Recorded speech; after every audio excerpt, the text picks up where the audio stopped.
afternoon and welcome to Amherst Virtual Lecture Series. I'm Carly Nardowitz, Associate Director of Online Programs and Alumni and Parent Programs, and it is my pleasure to introduce Mark Edington, Director of the Amherst College Press. Mark Edington was appointed last year as the first director of the Amherst College Press. Before coming to Amherst, he served as the Senior Executive Officer of Interdisciplinary Research Centers at Harvard, including the Center for Study of World Religions and the Harvard Decision Science Laboratory. His work in academic publishing has encompassed directing the publications program of an independent think tank focused on issues of international security and foreign policy, and as a consulting editor at Daedalus, the Journal of the American Academy of Arts and Sciences. Mark writes frequently on issues at the intersection of public policy and religion. His essays have appeared in the Atlantic Monthly, the New York Times, the Christian Science Monitor, and other national publications. He's a regular commentator for New England Public Radio. If you're viewing the live stream of the talk, you may email questions to alumseries@amherst.edu or submit them via Twitter using the hashtag AmherstVLS. Please join me in welcoming Mark Edington.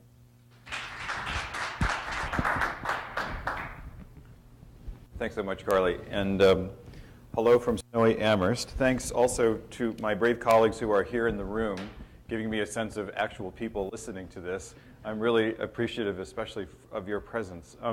So it's a very dangerous thing to ask someone in the midst of starting up a new thing to talk about what they're doing, especially if you don't give me a time limit. I could go on for pretty much the rest of the afternoon with all that I've learned in my time setting up the Amherst College Press, especially from the colleagues that I have to work with, and of all the hopes that I have for this. But I'm told there is a time limit, and I want to leave about 15 minutes for questions at the end. So what I'm going to do is start with a very simple thing, which is to say, this is our website, and this is our Twitter handle. It's a way for folks also to send questions to me, because I'm going to monitor our Twitter feed on the screen here as I go.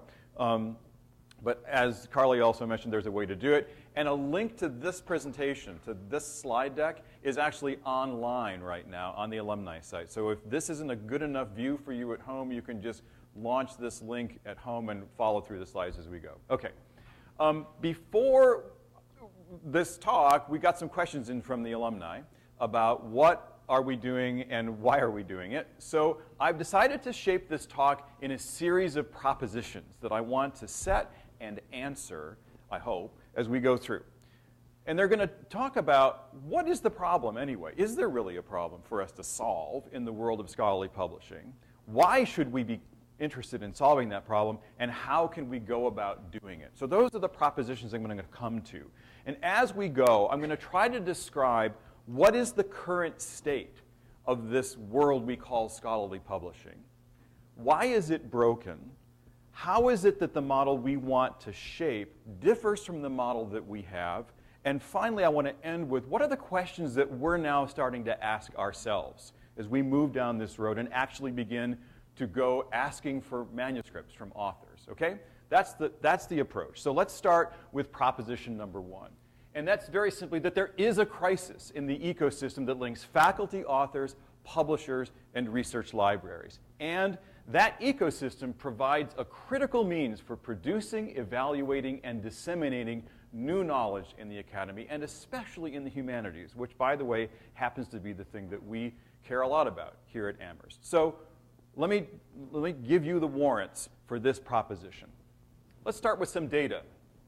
Here's a chart that shows the growth in the price of the average scholarly book over a period of 10 years. And the numbers to pay attention to are the number at the bottom, $58.76 in 2003, and the number at the top, $90.33. This is data from Baker & Taylor, which is a big sort of warehouse for scholarly libraries. So that's the price rise. The average scholarly book today in the humanities is going to cost you north of $90 to buy if you want to go buy it. Or here's the picture that's worth 1,000 words. This is plotting that growth in price against the consumer price index. So here's that $58.76 that we started at. And if we grow that over 10 years, the basket of goods in the consumer price index would be $76.09, or a growth of about 27.8% over 10 years of inflation, okay? Our academic book, remember, $90, is almost twice the rate of inflation over the same period of time. I'll just digress here and say, when people say to me that they can't understand how an open access monograph series can be economically sustainable, I point to this and say, this is not sustainable. There's no way that libraries can continue to buy the books that are produced by this system when their cost is doubling at this rate, okay? So think about it this way. Think about sales to libraries in that same year, 2003. Libraries bought 32% of all of the scholarly books that were out there. That doesn't mean they only bought a third of the books that were published. That means that a third of the revenue from buying these books came from libraries like the Frost Library. But 10 years later, that number had been cut in half. So if you are in a business where a third of your revenue is cut in half and it comes from a single source, you have got to change the way you do business. There's just no way around it. So library sales are declining as a function of decreased acquisition budgets. Budgets don't simply cover as many books as they used to. And at the same time, with that price rising, the other people in this picture who are providing revenue, individual consumers, are buying fewer and fewer books because they can't afford them. All right? So that picture is putting pressure on the producers of this work, the publishers. So think about this data. Consider this data from a West Coast, I won't name them, but a very respected, typical sort of high-end scholarly publisher at a university on the West Coast. Every year, this press receives between 1,000 and 1,200 submissions. These are authors, faculty authors, sending proposals and whole manuscripts over the transom to this press saying, hey, this is my new idea. I'd like you to publish my book. Okay. Every year, this press publishes 130 titles. So you would say, all right, well, my chances of getting published by this university press are about 1 in 10. Except that only 25 of those titles actually came from submissions. The other 105 titles that were published were found by recruiting the author. And the way those authors were found is that this press particularly is now only really wanting to work with authors who have agents. Because having an agent means you have a demonstrated capacity to sell books in the market. And this press has got to make those sales. So what this picture is saying is you don't really have a choice. If you're a young scholar with a first book trying to get into this system, you don't have a lot of choices about where to get published. The doors that are open to you are closing very quickly. Publishers are increasingly wanting to make sure that you'll be able to sell in the marketplace in order to cover their costs. Now, I just want to digress here for a moment and say it wasn't always this way. University presses were not established to be trade publishers in the market. When university presses were established and they began growing in America about 100 years ago, I'll say more about that later, they were strongly subsidized by their universities for exactly the reason that the presidents and provosts of those places understood that there wasn't a huge market for these studies, that they needed to provide support. But over that same period of time, colleges and universities have just stepped out of this picture because it's costly, because it's not clear what the benefit to the institution is, because we have other things we want to do. So today, the average subsidy offered to a university press is about 8%. Which is just not much. And that means all of the rest of the revenue for this system you've got to make out of sales if you're going to be in this market. So, last point, the challenges are piling up in our system. I've talked about cost. We've talked about presses. One of the things that's happening in presses is that they're closing. And that's a way that opportunities are being lost to scholars to get published. Then we have this question about access as fairness. It's not just that $90 is hard to spend. It's that if that book costs $90 and you are not at a very well-resourced institution with a library that can buy that book, it's going to be very hard for you to actually have access to the ideas in that book. And if you are a scholar working in a university or a college that doesn't happen to be in the United States but is in, say, Africa or Asia, that price will be essentially a wall between you and the ideas in that book. So there's that issue. And finally, there's this new possibility that's open to us of digital scholarship, of digital media offering us a way to communicate ideas that doesn't involve itself in the very real material costs of printing, storing, shipping, and selling material things called books. So, here's a little piece from The Economist about the future of books that's been describing some of the things I've talked about. Here's an interesting monograph from Jeff Schnapp and Matthew Battles about the future of libraries, given the changes that are happening in books. And finally, here's a really interesting study recently published about the future of higher education itself. I'm saying that our whole system is in a moment of disruption. So that's proposition one. Well, let's talk about proposition two. The problem that I've just described matters not just to us here at Amherst College, not just to people in the academy, but to people beyond the academy as well. And here I'm just going to make my case by appealing to an essay that was recently written by Johanna Drucker, who's a professor and a scholar of the history of the alphabet at UCLA. And here's what Johanna Drucker says. Why should this crisis matter to a non-academic? Well, because academe provides a gold standard of scholarship. We are the people who say what has scholarly merit, and that actually matters. Because ideas from us filter down, sometimes through unsuspecting channels, and stimulate thought in virtually every field of human behavior and endeavor. Because the fate of the humanities is being influenced by a campaign of misinformation. I love this. Numbers of students enrolled in humanities courses is actually rising and not falling. Because the hyped myths about digital publishing are far from reality. And this is a cautionary note for those of us who want to see digital media be the solution to the problem. Because large, publicly supported projects like the Digital Public Library of America, something Amherst has helped to create, need to succeed to keep intellectual life and public discourse vital. Because much of the knowledge that's currently being procured is at risk of being locked into silos and kept behind firewalls. Think about this for just a minute. You publish a book, and the Frost Library buys the book, and now someone else needs to make copies of a chapter out of that book. The librarians at the Frost Library are effectively impressed into service as deputies of the publisher to make sure that they get their secondary rights for your copying that chapter. By the way, the librarians are not compensated for providing that service, I don't think, to the publishers out there. But we have to collect those rents. Those are firewalls. Those are the kind of silos that Drucker is talking about here. To make sure that humanities scholarship thrives, it is crucial that we cut through the fog of pixel dust-induced illusion to the practical realities of what digital technology can offer to scholarship. So this is my proposition two. This matters to people way beyond the academy. And this is why I love the fact that we're doing this at Amherst College, because from the founding of the college, we have been concerned about moving knowledge beyond the boundaries of the campus and into the world. Terasa Radiant, that's what that means, okay? So here are our first two propositions. So I want to clear the slate, and I want to start describing in some detail the problems that we're in by adducing the archetype, the best example. Start from the top. And let's talk about the best press out there, the one everybody wants to publish with, the one that if you get your book published by this press, you will receive tenure. And we all know it as Sirius University Press. And we know that it's serious because it has a very serious colophon. So what does Sirius University Press do? The first thing that it has to do is it has to acquire work. It has to go out into the world of the academy and find the good ideas. And the way that it does this is that it has a group of people known as acquisitions editors. These are folks who are often PhDs, they're subject matter experts in their field.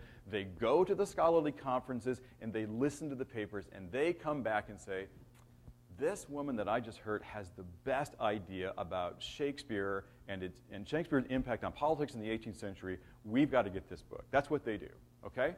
Then they have to evaluate that work.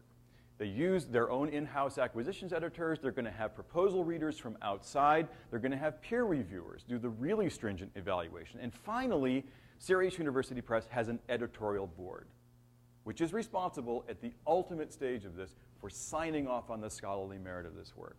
Then they're going to edit the work in process. They're going to have people who are manuscript editorial people who actually make sure the thing is good prose. They're going to fact check it. They're going to cite check it. They may index it. They're going to manage permission so that when Pete Mackey publishes his book about the history of Amherst College, any images that he uses, we're going to make sure he has the legal right to use. That's a service we have to provide to him. And finally, we're going to have a legal contract with the author. Then we're going to have to design this work, design the type, design the book, and integrate the text and the figures. We're going to have to produce it. We're going to have to know how many copies of Pete's book are likely to sell so that we don't print too many of them or too few of them and wind up having to store them or quickly print more at a higher cost. We're going to have to promote them, be an advocate for the author, engage with the field, get the thing reviewed by journals in the field. And then finally, we're going to have to distribute it, store it, ship it, and market. That's what Sirius University Press does, all of those things, in order to get to the point that they can make a sale. And when they do, there are basically two kinds of people who buy the books of Sirius University Press. They are readers and libraries, right? Individuals like us here in the room who are willing to go to Amherst Books and drop $90 on that book, or libraries who buy them in large numbers, or as we've seen, shrinking numbers, right? So here's you in the Amherst bookstore, and here's the Amherst College Library doing that thing.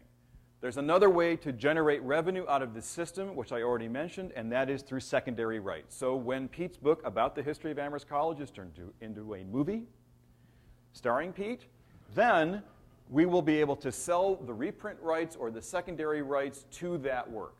And we will generate some of the revenue at Sirius University Press for that, okay? In the classic model of scholarly publishing, this is the revenue quadrant of this cycle. This is where the funds come from to turn this whole system around.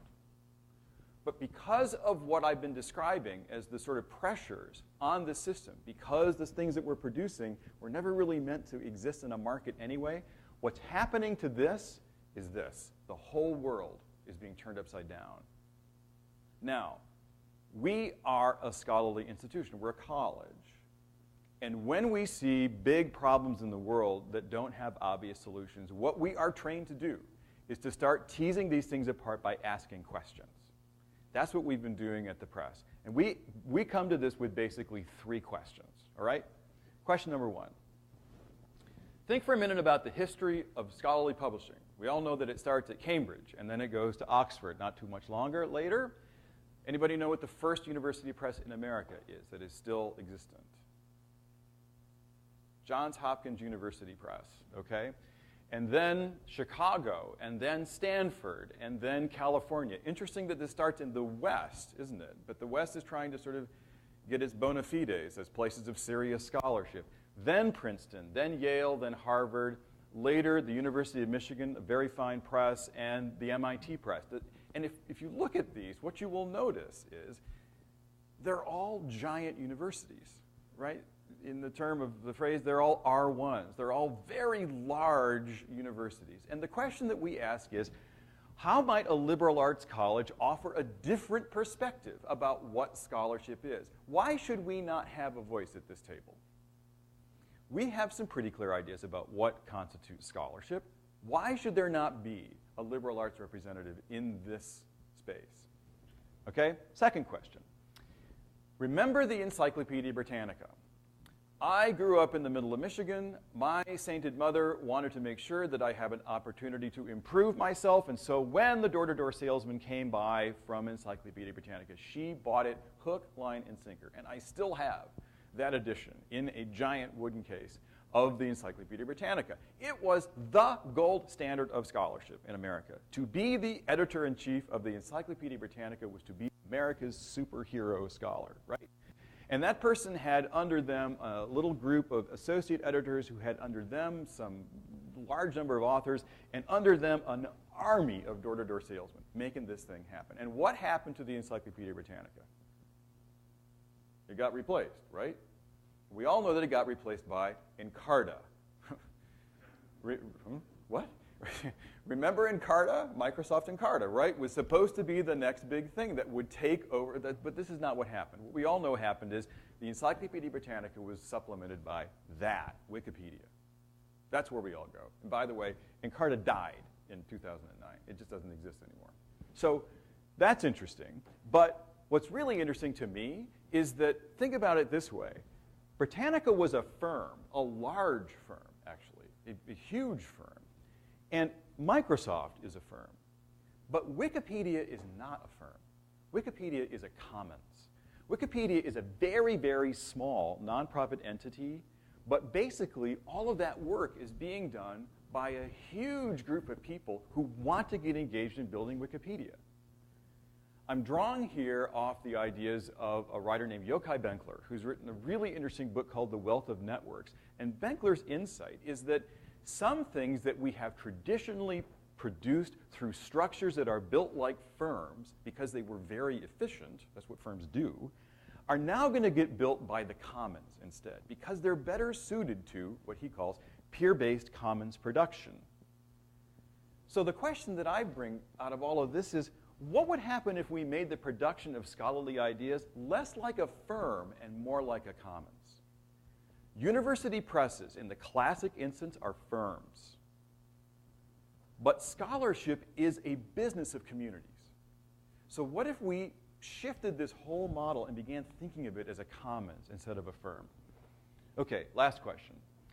We noted that presses are facing declining revenue, both declining subsidies and declining sales, and that means there's a reduction both in the number of publishers and the number of titles they're willing to publish, and that means there's pressure on author selection. We have to know that you'll sell in order to choose you as an author, and that means there are shrinking opportunities for scholars to communicate, and this thing just keeps going around and getting worse.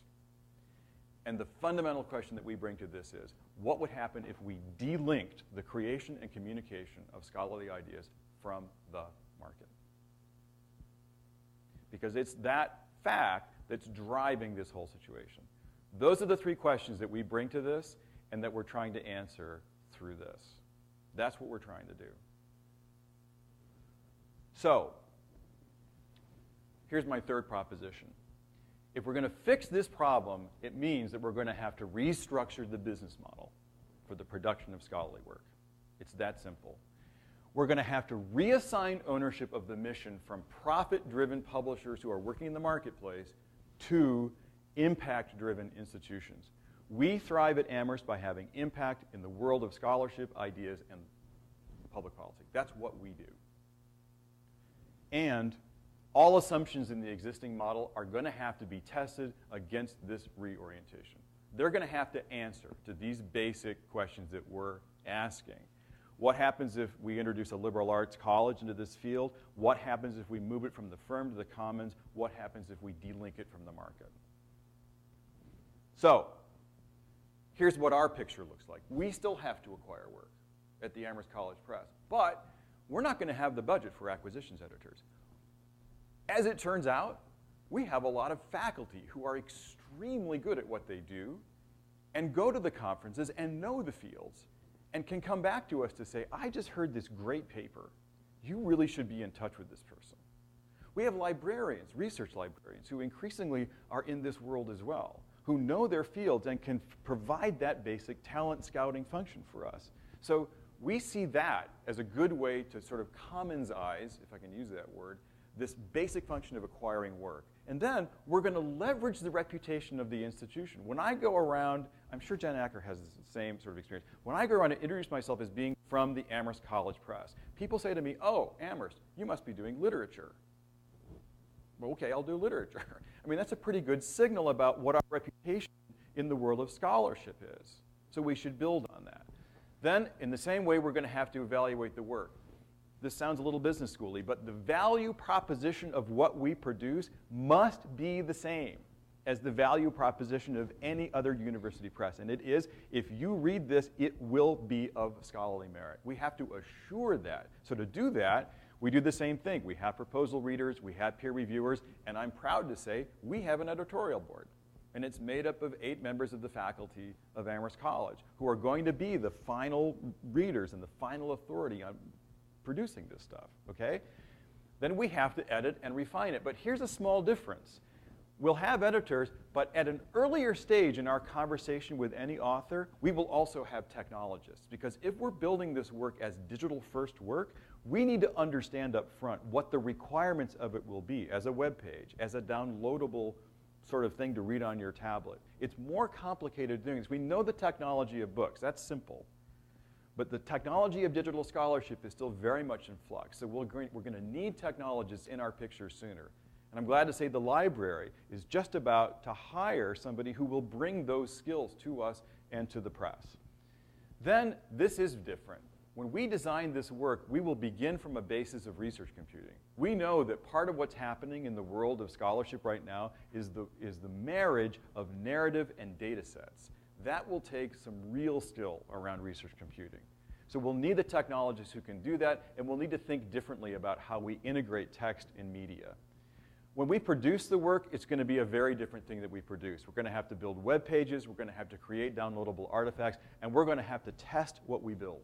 And this I see as a real place where the undergraduates in the college are going to help us immensely, because we will give them new stuff and ask them to break it to make sure that it works before we release it to the world. Then we're going to have to promote it in the same way that any press does. We're going to have to be that author's advocate. We're going to have to engage with their field and make sure the work gets reviewed. And here's a new thing that we'll have to take on. If you are a traditional university press, your solution to the question of how to preserve that book forever and ever, amen, is to sell it to the library. The library's job is to preserve it.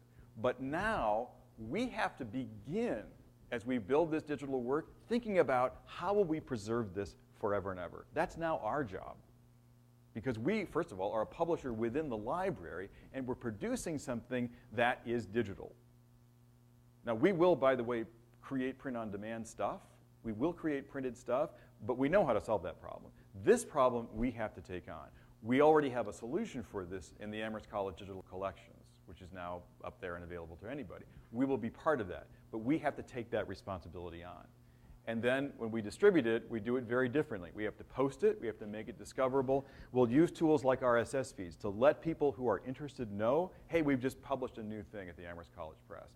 Please note, there is something missing in our cycle that used to be here in the university press picture, and that is the revenue quadrant, right?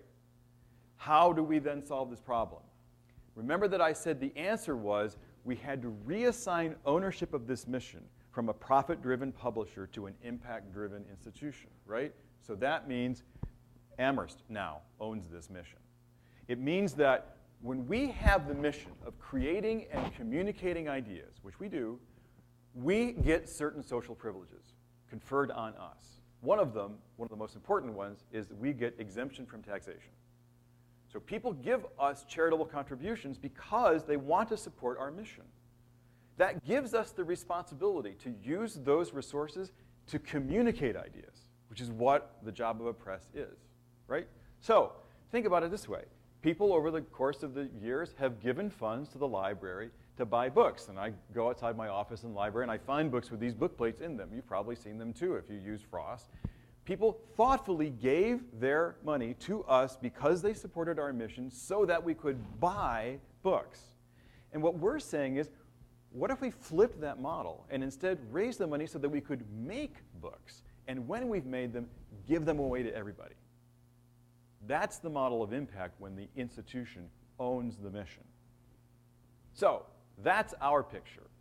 How are we going to make it work? Well, there are some consequences when the institution owns the mission.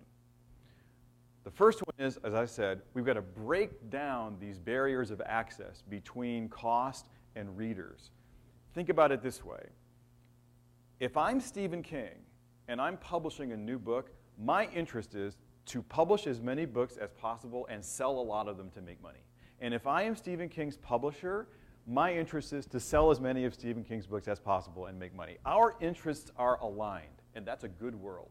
But if I'm a scholar of history and I publish a new book on the history of the US-Japanese relationship, my interest is not making money. My interest is in getting people in my field to read my book and to have impact on the conversation in my field. The publisher still is interested in making money. Our interests do not align. What we're saying is we need to rethink this model so that the interests of the author and the publisher realign. And the way to do that is to break down these barriers of cost and access. Okay? Second, we need to support the emergence of new modalities for scholarly communication. What this means is we have to promote digital scholarship. it is still the case that printed books have a higher value in the world of scholarly evaluation than digital-first projects. We have to be advocates for this medium, for this way of communicating ideas on behalf of our authors and behalf of our field. We have to reflect the research and curricular needs of a broader spectrum of institutions and fields. What that means is, what do we produce that is useful to a liberal arts college?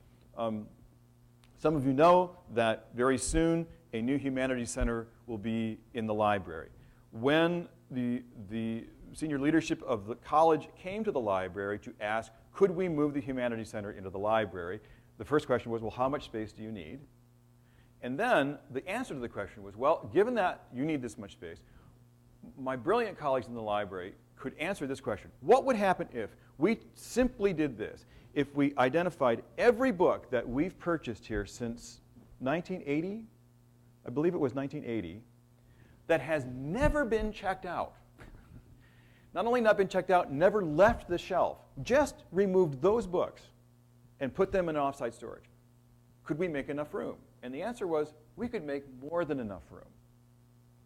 What that says is, somehow this system is producing stuff that we are buying that isn't that useful to the faculty and the students who are at this institution. If we brought our perspective into the production of this work, my bet is the stuff that we produce would be far more useful to people here and in colleges like this one. And finally, we have to change this relationship, as I've mentioned, between the production and the revenue. From structural scarcity, publishers want to create scarcity to keep the price up, and instead toward collaboration. So what does that mean? We need revenue from consortia of libraries. We need to get libraries to work together to put funding in, rather than buying books that will be limited in access, to create books that will be open in access. We need foundations that support research in fields to see the creation of this work as part of what they need to support. We need learned societies, the American Historical Association, Modern Language Association, to take up a role in supporting this. And sometimes authors will receive support from their own institutions to help them get published. We need to sort of recruit that help here too. We summarize this in 4 basic principles that are guiding our thinking as we move forward with the press: open access, digital first, liberal arts, and partnership revenue. So those are the touchstones that I answer to now when I move forward and going to build, to figure out what are we going to publish, how are we going to get it published, and how are we going to promote it. Okay? So, I'll conclude here. Right now, we are trying to figure out the answers to 4 specific questions. And I would love any input on these that you have, whether you are sitting here in the room or at home. You know how to find me. Send me email. But here are the questions that we are struggling with, and I'll give you a sense of what we think some of the answers might be. Question 1, how do we attract? How do we get authors to be the first authors with a new press like this? And what sort of assurances do we need to provide them to work with us? I think a part of the answer here we have already figured out. We need to have top flight faculty to be a part of our editorial board. That gives an author assurance that they're involved with something very serious. And I'm glad to say we've got that now. I think another way we do this is that we attract people here and outside of Amherst to be series editors, to be the people who are working on our behalf to find the work and shape the program. And we're doing that now too. But this is a question that we live with. How do we attract people to work with us? Sometimes I feel like Harold Hill out there just trying to get people to, join the band. Come on, work with me. So that's a big question for us. Second, how do we choose? We are a brand new press. No press can publish everything unless you're, Oxford. Then Nico can publish everything, but he's like Oxford. We can't do that. We have to specialize. You need to build a reputation. So how will we choose what it is we do? Well, we can do this in a couple of ways. We could focus on subject areas that we're known for. Oh, Amherst, you must do literature. That's one way to do it. Or we could focus on fields that would be better served in communicating ideas by digital media than they ever would be by printed books. Think about music. Think about scholarship in music or in media studies. There's so much more you can do with multimodal digital works than you can when the thing is locked in print. Maybe we should go looking for those fields that haven't been well served by print and work with them. What does it mean to say that we're a liberal arts college, but we do very well what we are excellent at is teaching. What if we produced stuff that was sort of evaluated on its ability to be teachable research? All those books that never got checked out of the library, maybe they weren't teachable research. But that's what we're interested in because of what we do. What if we focused on that? So how do we choose what we do? These are the sort of questions that are guiding our thinking. Third, how do we build? It is not free to build digital stuff, and it is not easy. You have to choose platforms, and you have to choose them carefully because they all come with advantages and limits. So there are some open source platforms out there that are very good. PageBooks is one that we're investigating pretty thoroughly, and we think we probably will use PageBooks, not least because it's built on the backbone of a platform called WordPress. Many of you know WordPress, which is itself an open source platform. So there's a large community of contributors, a lot of people building tools, especially in the academy. We think that's a good fit for us. There are proprietary platforms out there as well that make really cool things. The problem is they cost a lot of money, and when you produce the work, it tends to be wrapped up in digital rights management language. So we'd rather avoid that if we can. And again, as I mentioned earlier, a lot of this depends on building here at Amherst, what we're now building, a stronger cadre of support for research computing. And finally, how do we convene? We're talking about a commons. I'm persuaded that what we're really doing is witnessing a shift in scholarly communication from the firm to the commons. How do we convene that commons? How do we gather those people together virtually around a table? They will be faculty, obviously, because there are authors, there are reviewers, they're the people we need involved in this from the beginning, but also authors from outside, from all over, who come to us with ideas, students who will be part of this production and who will help us test this stuff and also tell us whether it really helps them learn anything, donors who are going to make this happen for us, and finally alumni who can be sources of ideas, sources of suggestions, sources of content. So how do we convene that commons is a question that we live with too. So those are the questions that we're asking ourselves, and I'll just finish with our poster. This is us. Thank you so much for listening. Thanks, everybody.